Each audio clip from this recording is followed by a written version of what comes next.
Mark chapter 9.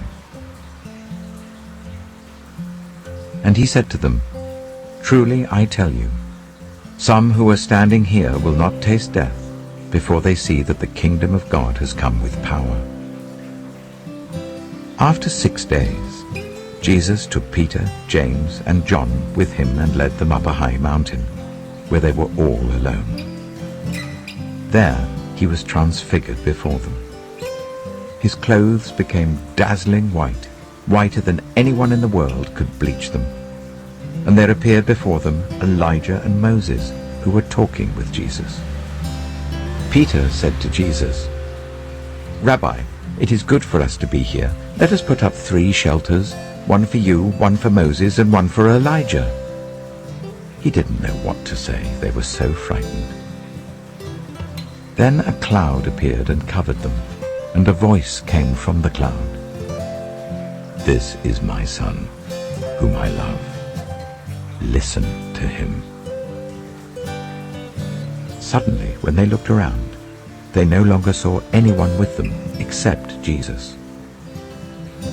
As they were coming down the mountain, Jesus gave them orders not to tell anyone what they had seen until the Son of Man had risen from the dead. They kept the matter to themselves, discussing what rising from the dead meant. And they asked him, "Why did the teachers of the law say that Elijah must come first?" Jesus replied, "To be sure, Elijah does come first and restores all things. Why then is it written that the Son of Man must suffer much and be rejected? But I tell you, Elijah has come, and they have done to him everything they wished, just as it is written about him."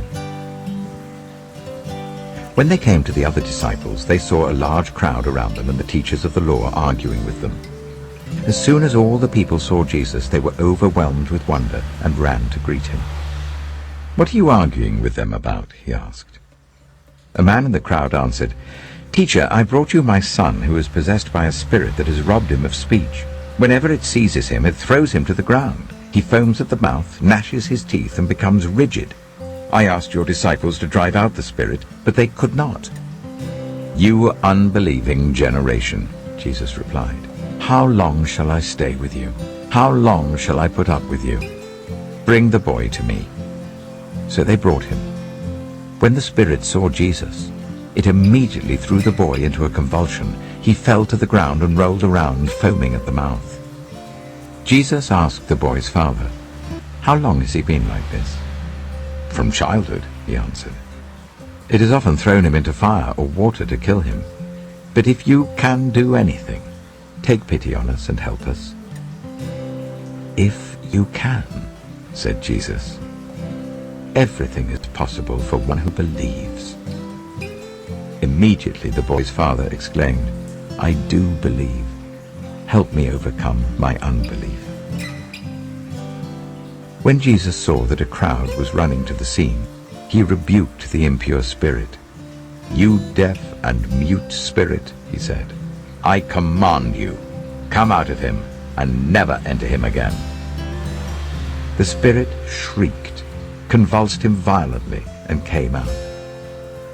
The boy looked so much like a corpse that many said, "He's dead." But Jesus took him by the hand and lifted him to his feet, and he stood up.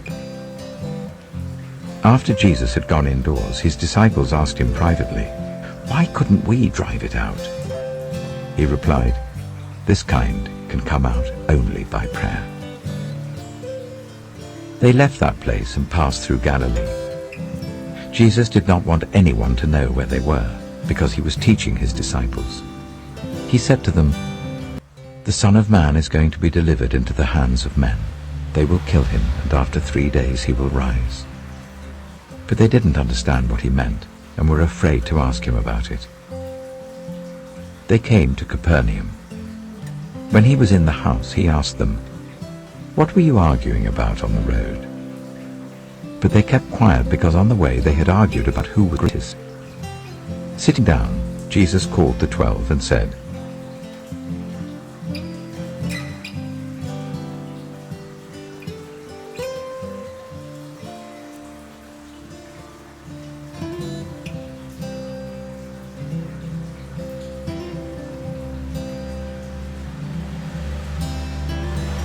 Anyone who wants to be first must be the very last and the servant of all." He took a little child whom he placed among them. Taking the child in his arms, he said to them, "Whoever welcomes one of these little children in my name welcomes me. And whoever welcomes me does not welcome me, but the one who sent me." "Teacher," said John, "we saw someone driving out demons in your name, and we told him to stop because he was not one of us." "Do not stop him," Jesus said, "for no one who does a miracle in my name can in the next moment say anything bad about me. For whoever is not against us is for us. Truly I tell you, anyone who gives you a cup of water in my name, because you belong to the Messiah, will certainly not lose their reward. If anyone causes one of these little ones, those who believe in me, to stumble, it would be better for them if a large millstone were hung around their neck and they were thrown into the sea. If your hand causes you to stumble, cut it off. It's better for you to enter life maimed than with 2 hands to go into hell, where the fire never goes out. And if your foot causes you to stumble, cut it off. It's better for you to enter life crippled than to have 2 feet and be thrown into hell. And if your eye causes you to stumble, pluck it out. It's better for you to enter the kingdom of God with 1 eye than to have 2 eyes and be thrown into hell, where the worms that eat them do not die, and the fire is not quenched. Everyone will be salted with fire. Salt is good, but if it loses its saltiness, how can you make it salty again? Have salt among yourselves and be at peace with each other.